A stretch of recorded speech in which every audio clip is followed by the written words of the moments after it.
L'herbe est plus verte ailleurs. Ce dicton, si souvent employé, nous interroge sur le pourquoi. Pourquoi l'herbe serait-elle plus verte ailleurs? Cette question est posée, mais rarement comprise. Pourtant, elle nous amène à une quête, un voyage initiatique, pour comprendre ce qu'est finalement la vie.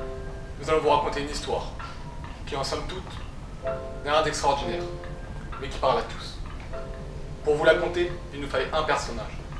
Un personnage qui sommeille en toi, en moi, en nous, une part de notre âme d'enfant qui ne demande qu'à vivre de nouvelles aventures. Ce personnage, désireux d'explorer le jardin de son voisin, d'explorer de nouvelles choses. Une âme d'enfant qui ne voulait qu'un mouton. Bref, un petit prince venu d'une autre planète. Ce petit prince, c'est toi, à qui nous avons décidé de nous adresser aujourd'hui. Nous allons te raconter cette histoire. Ton histoire, petit prince.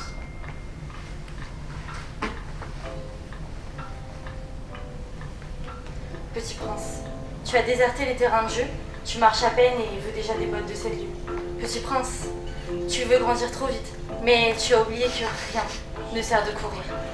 Petit prince, petite herbe, ton ignorance t'a souvent protégé des autres, mais surtout de ce monde vulgaire et plein de grossièreté. Mais sache que l'ignorance ne peut être cultivée. Il est grand temps de planter ta propre graine. Petit prince, toi qui as soif d'apprendre, il faudra d'être patient. Sache que, comme Louis-Ferdinand Céline nous l'a dit, l'expérience est une lanterne qui n'éclaire que celui qui la porte. Porte que l'on t'a fermée. Toi, à qui on a dit que tu n'auras pas d'avenir. Toi, dont la lumière vacille dans l'attente que ta flamme s'attise et qui te pousse à la convoitise. Mais sache, petit prince, que ce n'est pas la grandeur de ton savoir qui compte, mais bien comment tu l'utilises. Petit prince, tu as grandi. Ta graine commence à germer. Mais sois réaliste, ne demande pas l'impossible. Tu n'es pas prêt pour le monde extérieur.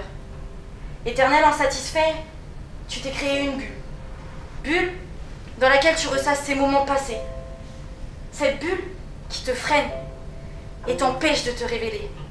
Mais sache, petit prince, que la vie n'est pas un long fleuve tranquille. Il te faudra batailler pour arriver à tes fins. Ne te laisse pas aller à la jalousie et autres péchés, car c'est en faisant n'importe quoi qu'on devient n'importe qui. Prisonnier de tes doutes, ta quête sera longue. N'aie pas peur de ces forêts sombres et ces ombres inquiétantes qui composent tous tes cauchemars. Ils t'apporteront nombre de défis à surmonter. Petit prince, tu n'es pas seul. Tu n'es pas seul, petit prince. Celles et ceux qui t'ont épaulé regardent à leur tour tes progrès, te voient t'épanouir, te voient grandir. Petit prince, toi qui voulais découvrir tous les secrets de ce monde, tu prends enfin conscience de ta place et de tous ceux qui t'entourent. Petit prince, tu as grandi, ta plante a poussé, ta sagesse s'est exprimée. Petit prince, tu deviens roi. Roi, tu regardes enfin vers le bas